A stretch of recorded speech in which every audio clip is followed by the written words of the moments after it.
Jack had always been a man of the land, bound to the soil beneath his feet, his days dictated by the rhythm of nature.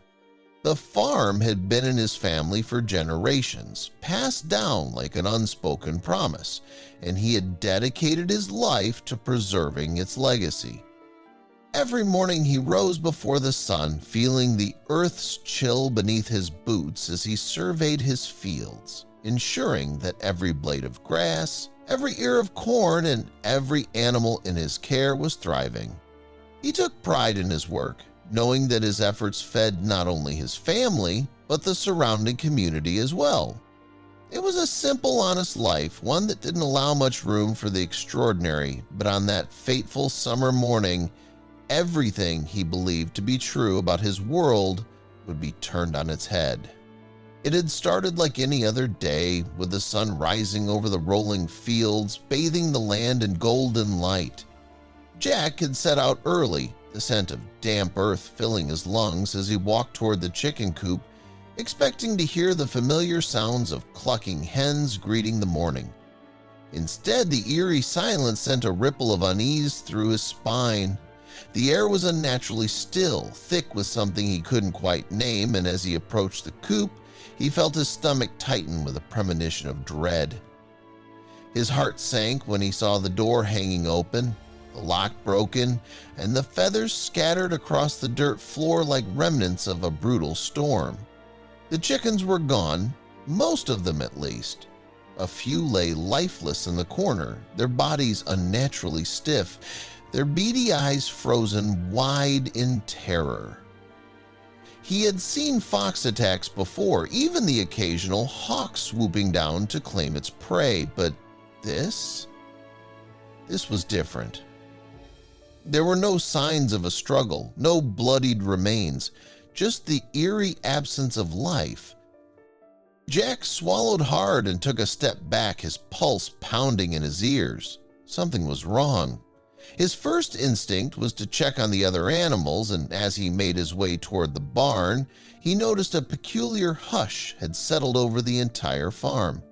The pigs, usually loud and rambunctious during feeding time, huddled in the corner of their pen, their small eyes darting nervously around. The horses shifted uneasily in their stalls, their ears flicking toward some unseen threat. Even the wind seemed to have ceased its gentle rustling through the fields, as though the entire farm was holding its breath. Then came the sound. A deep, haunting wail that sent a chill racing down Jack's spine.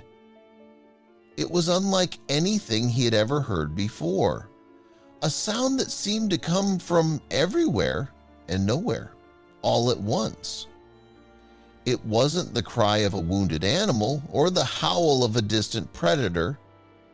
It was something else, something that didn't belong. He turned slowly, scanning the horizon for any sign of movement, but the fields stretched out in eerie stillness. His instincts screamed at him to run, to retreat to the safety of the house, but something compelled him to press forward. Bonnie had heard it too. He knew that the moment he saw her standing on the porch, her face pale as she clutched her robe tightly around her. "Jack," she called, her voice barely above a whisper, "did you hear that?" He nodded, his jaw tightening. He didn't want to alarm her, but there was no point in denying what they had both witnessed. "Stay inside," he said firmly, his protective instincts kicking in. "Keep the girls close." Bonnie hesitated but nodded, disappearing back into the house without another word. Jack turned back toward the fields, his gut twisting as he noticed something strange among the withered stalks of corn. At first, he thought his eyes were playing tricks on him, but as he stepped closer, the truth became undeniable. The ground, once fertile and teeming with life, was now barren. But more disturbingly, scattered among the dead stalks were what looked like enormous eggs. Dozens of them, their smooth white surfaces gleaming eerily in the early morning light. Jack felt his breath catch in his throat. These were not chicken eggs. They were too large, too perfect, too unnatural. He dropped to his knees beside one of them, hesitating before reaching out to touch it.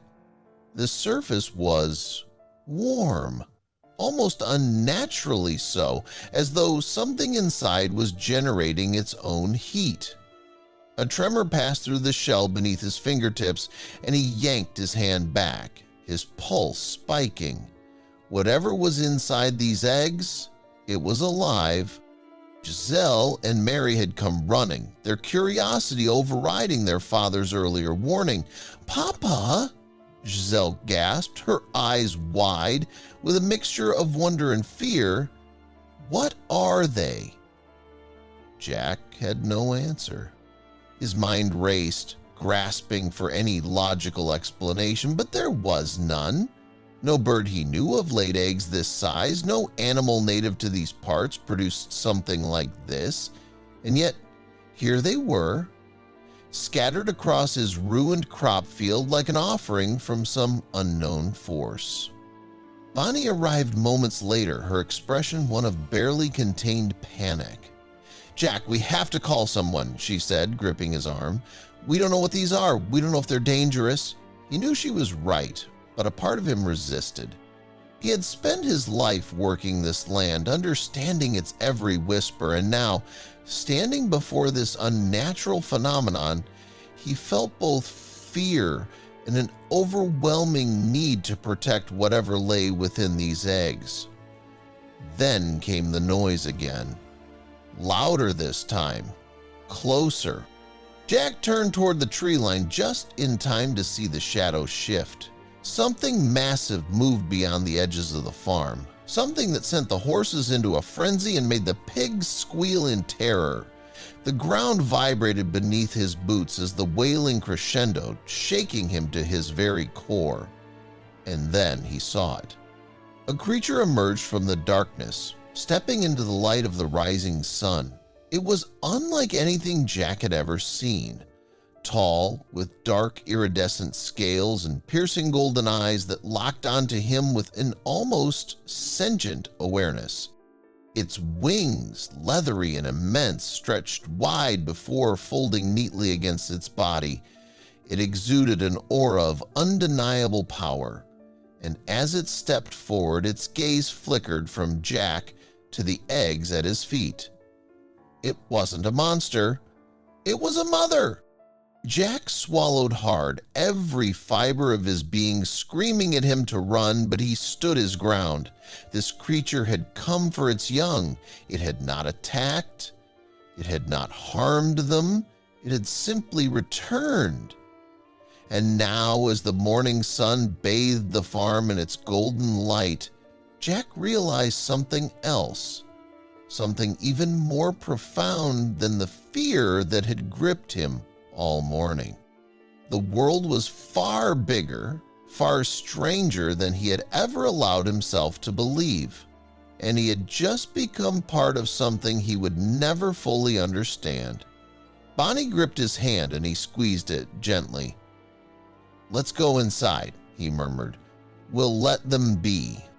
And as the family retreated to the safety of their home, they watched from the window as the mother creature lowered its head, nudging the first of the hatchlings toward the others.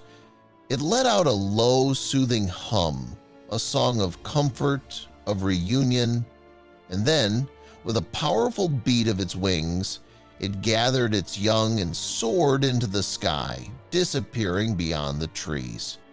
The eggshells remained, a silent testament to the impossible. Jack exhaled slowly. Their farm, their lives. Nothing would ever be the same again.